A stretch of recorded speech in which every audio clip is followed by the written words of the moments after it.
The Tao of Self-Confidence, episode 785.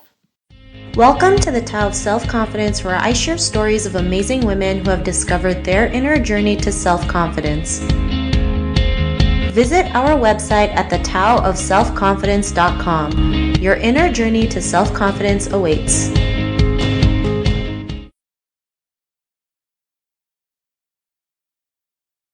Well, hello, friend. Welcome to the Tao of Self-Confidence, where I share stories of amazing women who have discovered their inner journey to self-confidence. I'm your host today, Sheena Yap Chan, and today I have an amazing lady on the show today. She is the founder and creative director of Joy, and I'm really excited to have her on and share her story with us today on self-confidence. So without further ado, I'm going to introduce you to Joy Cho. Joy, how are you today? Maybe you can fill in a little bit more about yourself to the listeners. I'm good. Hi. Thanks for having me, Sheena. My name is Joy Cho. As Sheena said, I'm the founder and creative director of Joy, which is a lifestyle brand based in Los Angeles. We are a design company who creates a bunch of really fun products within home decor and kids and the lifestyle category. And we do a ton of fun content on social media in food, fashion, home decor, and DIY. Awesome. Well, thanks for sharing that. And Joy, what's your cultural background? I am Thai American. So my parents immigrated to Thailand before I was born, and then I was born in the United States in Philadelphia. Thanks for sharing that. And what'd be your favorite self-confidence quote? You know, there is something that my brother-in-law said to me a while ago when I was first starting my company, when I was in a moment of self-doubt about whether I could do it and if I was meant to have a company. And all he said to me was, "Who says you can't?" And that's something that I always think about all the time, because when you think about it, you say it out loud. Who says you can't? It's literally always you. You yourself are usually the one who's getting in your way a lot of the times. And so for me to think, oh, it's actually just me who's getting in my own way, like that's the easiest person to get out of your own way sometimes, that once you kind of remove that layer, you can think about pushing forward and continuing to move on with whatever it is that you're trying to accomplish. Thanks for sharing that great quote. And, I totally agree. Sometimes, we all it's us who gets in our way of our dreams, or because of our fears and what people might think of us. And the more we can just realize, it's like when we take that out of the equation and just move forward, we can do whatever it is we dream of. So I really like that quote that you mentioned. And in your own words, how do you define self-confidence?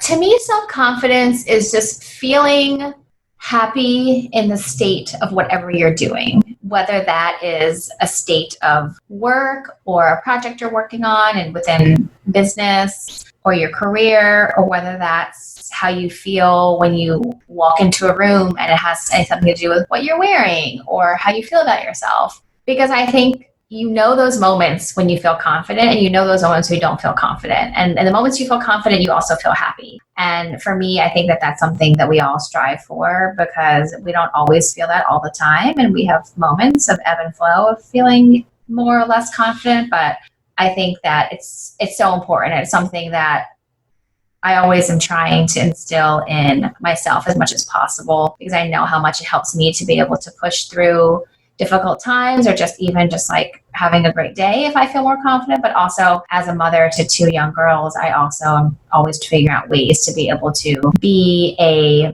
role model for them in confidence, so that they can also be their most confident selves. Thanks for sharing that great definition. And Joy, what was your life like before you discovered self-confidence? Well, it's interesting. It's not that once you discover self-confidence, it's not like everything is perfect. But I would say that my first big moment of feeling like my confidence level really changed for the better was when I was in middle to high school. Those tween years are just terrible, and I think awkward for a lot of people. And so I started taking karate when I was 11, and I slowly kept training more and more, and I was going up the ranks and belts, and I eventually became a black belt. I started teaching classes, and I eventually became a secondary black belt. And so that for me was probably one of the things that I think changed my life and change the direction of my life. And not to say I would have a terrible life if I didn't do it, but I was a very shy kid and I really didn't like talking to people. And I was probably more socially awkward than I am now. And so it really helped me come out of my shell, and it really allowed me to, I think, help to discover myself and not be so concerned about what other people thought of me. So that was probably the first major thing that helped me. And then secondarily was probably when I met my husband, who I met early when I was in high school. And just there was something about just having somebody who believes in you so much and who believes in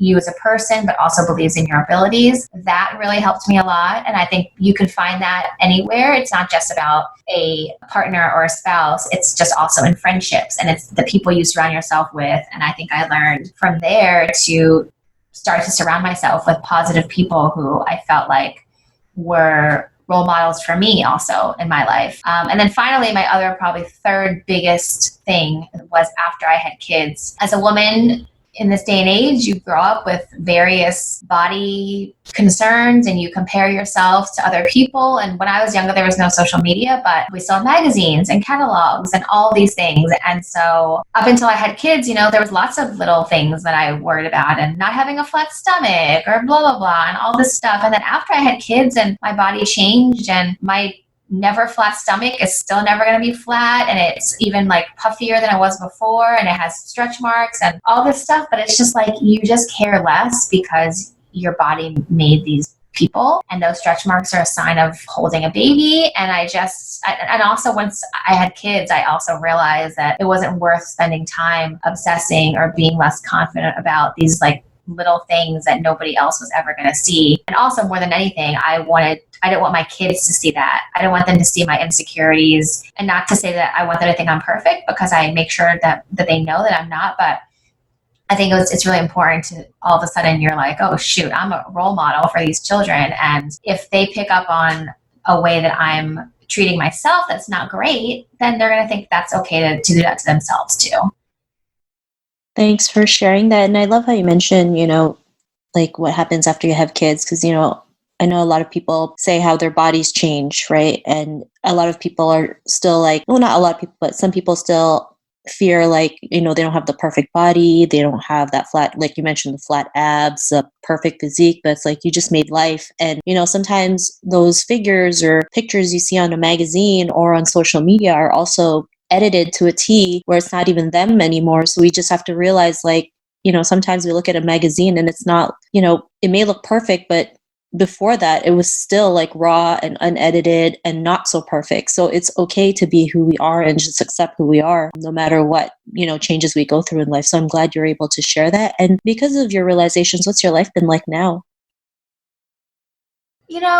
It's not, and again, I think that even when you have those moments of realization, it's not like every day is perfect or I ever have days of self-doubt, because I'm human and I still do. But I think that as I get older, I care less about worrying about what other people think. And again, it's not perfect, but it's getting better and better. It partially, I think, comes with age. I just turned 40 this year, and I think that there's something about that decade that starts to feel like, hey, you know what? I am who I am, and I'm going to embrace it and not question it. So yeah, it's a great feeling. It's a great feeling to just like, also when you can snap yourself out of those moments, because again, it's not like I'm walking through life every single day, 100% of it, feeling 100% about everything. But when I start to have moments of stress or anxiety or self-doubt, being able to know how to snap yourself out of it a little bit quicker than you could have before is also a really empowering feeling. Just knowing, hey, you're going to be okay, that kind of a thing.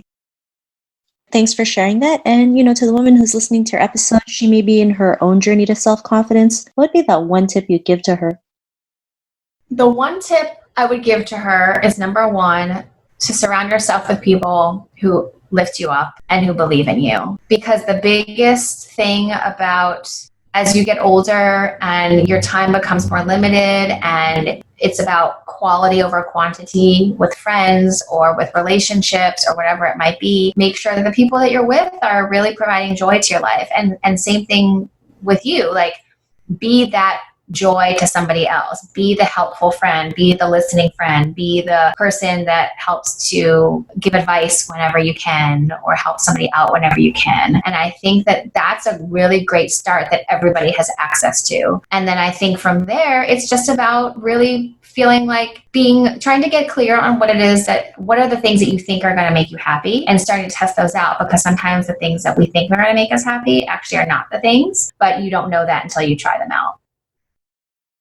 Thanks for sharing those great tips. And if our listeners wanted to get to know a little bit more about you and what you do and check out some of your work, is there any links or social media profiles we can connect with?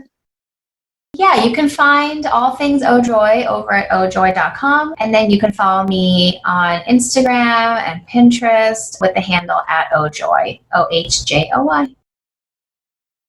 Thanks for sharing that. And to our listeners, if you want to connect with Joy, you can also head on over to the selfconfidence.com and search for Joy's name. Her show notes will pop up along with everything else that we talked about. And I really just want to thank Joy today for taking the time to share her story and tips with us on self-confidence. So thank you so much, Joy. Thank you for having me. Not a problem. It was really great having you on the show. And to our listeners, be on the lookout for another new episode of another amazing woman's journey to self-confidence. And we'll talk to you soon. Bye for now.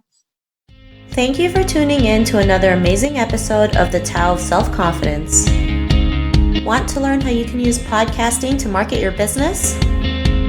Download your free report by visiting our website at thetaoofselfconfidence.com. Your inner journey to self-confidence awaits.